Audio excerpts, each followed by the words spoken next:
Hey guys, welcome back to the channel. I thought it was time to do my way too early top 5 buy or sells for the week for NHL 21. Again, this is going to be in the EA Access portion, so this could change drastically by the time the launch of the game, but don't worry, because I will do this every 4 or 5 days to give you kind of guys the cards that I think that you should target and the ones that, in my opinion, you should avoid. So let's get into the way too early NHL 21 top 5 buy or sell for NHL 21's hut. So we'll kick things off with the 85 overall Jack Eichel 62203, and something that you're going to see quite a bit throughout this is the adjustment to how NHL 21 plays in comparison to NHL 20. You need speed, and you need it along the wings. Center position, not as important, but the wings, you need to prioritize speed early on before the player base actually adjusts to playing defense in NHL 21, which just hasn't happened. You're going to see a ton of clips on stream or Twitter or whatever, or in your own experience, where you literally just fly down the boards and these guys are taking the wrong, incorrect route to try and defend them, and it just doesn't work like NHL 20. You get penalized on defense when you turn around with your defenseman, so if you're skating backwards and you make the turn to try and skate the other way, there is a little bit of a penalty, and you're just getting crushed along the board, so speed is important. So bring in the 85 Jack Eichel, 87 speed across the board, and the reason why I say winger is because he's only got 70 faceoffs, so you want to play him on the left wing. He's right-handed. Obviously, you want to play right-handed on the left wing, left-handed on the right wing. Regardless, also has a decent shot, and with the work hour synergy, it'll bump his acceleration and balance and endurance up another +3. Just a very well-rounded card, and currently he's going in between 30 and 35K. This is a really good value for you guys early on, and a nice card that you can target for your top line. Next up, we've got the 85 overall Tyler Seguin. Again, another 85 overall with 87 acceleration, agility, and 86 speed, with a slightly better shot in the high 80s, and someone that you could use at center at 79 overall, but you really want to use him on the wing. And the extra bonus and why I prefer him over Tyler Seguin is the howitzer synergy. It is by far the best player synergy in the game. We're going to talk about in a second. But he's only going for about 40K right now, and he's going to be one of the better base cards that, you know, aren't the top end like Connor McDavid and Crosby and Kucherov and all that. This is a very, very underrated card in NHL 21, and one that you should target early, and especially prioritizing getting the howitzer synergy activated, because this synergy is actually on most of the better cards in NHL 21, which is another great thing. It's not just one of those synergies that it's a very good synergy, but they put it on random crap cards. It's on the very, very good ones as well. So great card in Tyler Seguin. Next, we've got the 84 overall David Pastrnak with 86 acceleration and speed with 89 agility. And yes, you see here, also has the howitzer synergy. Currently, he's going for 30K. Definitely the first winger, in my opinion, that you should go for, especially if you need a right-handed one. I would take him over Eichel and Seguin just because of the cost and the fact that his wrist shot's almost touching 90 as well. Obviously, Seguin's slightly better in terms of all-around stats, and you can put him at center, but I really, really like the value on this David Pastrnak early on. Here's a cheaper option for you guys. Under 10K, the 82 overall Shane Gostisbehere has the wingman synergy, and if you get that activated, he's got 89 acceleration, 86 agility, and 86 speed. And a decent shot when you think about it. A lot of the low overall base cards in terms of defense have really, really bad shots. And this one with 85 slap shot power, 81 accuracy, not bad at all. The one thing I do need to mention again, like how the forwards speed is a priority, it means that defense is also a priority when it comes to speed. Now, that's defending the rush. In your own zone, you really want to have bigger players, but at the beginning of the game, you really need to prioritize speed, so I'm going to make sure I stress that throughout this. But very good skater rating for a base card defenseman, and the fact that you can get him for like 6K, definitely a defenseman that you want to target early on. All right, and the last one has a bit of a caveat. So Connor McDavid, the base card, is going anywhere between 150 to 200K right now because there's a price range lock. Again, NHL 21 is introducing price ranges, which means cards can only go up to a certain amount that they set 200 as the max. So obviously, if there's a lot of Connor McDavids on the market, they're going to undercut each other and it's going to get down. I managed to snag one for 100K, which is insane. But if you see a Connor McDavid card that's under 150K, that is a buy, and I can't stress how good and effective this card is early on in NHL 21. I am absolutely blowing people by. You see the stats there down in the corner, 23 games played, 24 goals, 12 assists. The straight line meta early on in this game, Connor McDavid eats it alive. So for 150K, if you can save up your coins, and getting coins early on is actually pretty easy because everyone's going to be doing, Hut Rush. If you can grind some Hut challenges as well, you're going to get a nice coin base. So if you're able to, get some untradables and then go in and you see a Connor McDavid for around 150K, 100% buy it. You will not be disappointed. He's absolutely nuts. I want to do a couple of the bargain bin guys to help out all price ranges. So the 82 Teuvo Teravainen is again, under 10K and has the speedster synergy. So that can boost his speed to 89 with 87 acceleration and agility. And the shot isn't bad at all. This is one of the better lower base winger cards in the game. And again, like I said, under 10K, an absolute buy for anyone with a free-to-play team or just even someone that's just not opening packs. This is a fantastic left-handed winger card. And lastly, be on the lookout for Mark Scheifele. He is just criminally underpriced every single game. I've said, if you guys have been watching my videos the last 2 years, every single game, for whatever reason, he just goes for so cheap. I don't know if there's just so many more people pulling Mark Scheifele because he isn't one of the high-end rated guys, but at 84, he's not bad. And maybe there's just a ton of them because his price is always nuts. Has the light the lamp synergy, is skating across the board at 85 is nice, has a good wrist shot, 6'3", so he's great in his own end. You're going to have to play him on the wing because he's only got 70 faceoffs, but you're looking at 20K for this card. This is a better deal for sure. So just be on the watch for him for whatever reason. Again, just super underrated.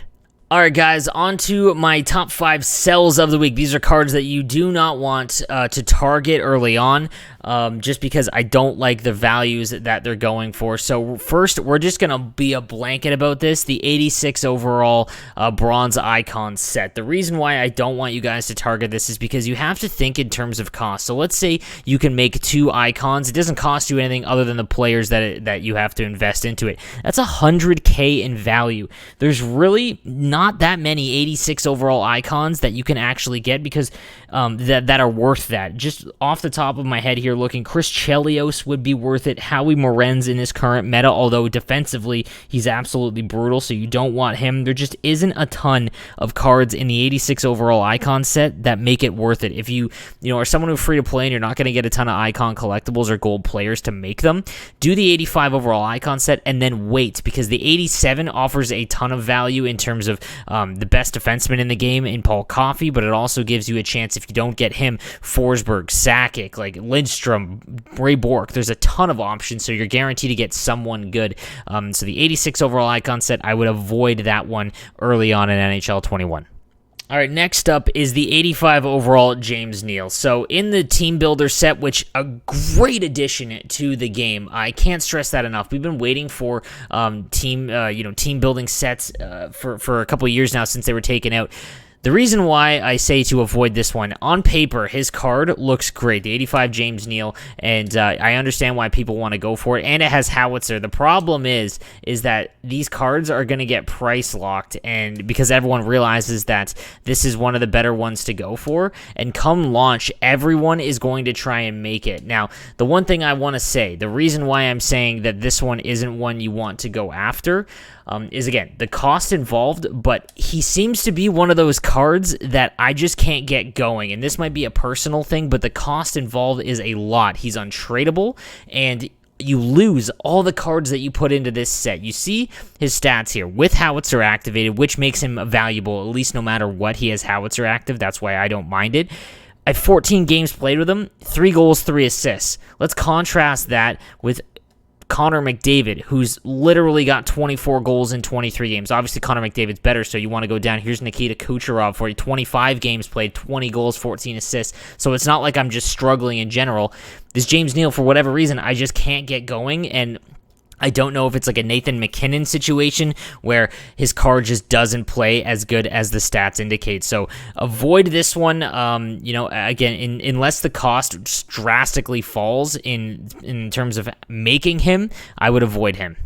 Number 3 in cards to avoid, any icon over 100k. So again, you have to do it in terms of what their value is. So let's take Mike Gartner, for example. He's 150k because he's the best 85 overall icon, but it literally could only cost you 50k to make him, even though he will be untradeable.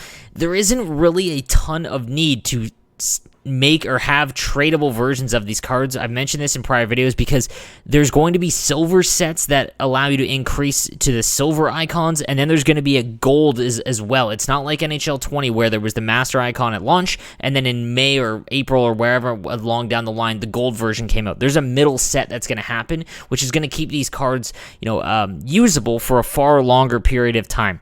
So the reason why I say any card over 100k, because I just don't like the value. I think there's better base cards. Like this 250k for Matt Sundin is nuts when you think that you could buy Connor McDavid for this price. Now, Matt Sundin's a great card at 86 overall. 6'5", 231, one of the best defensive cards because you could just bump him off the puck. But the speed is tough, because you're not going to be able to take advantage of the meta of just flying down the wing. But at 250k, that's bananas. There's no way, because, again, you could make this set for 100k and have a potential chance to make him.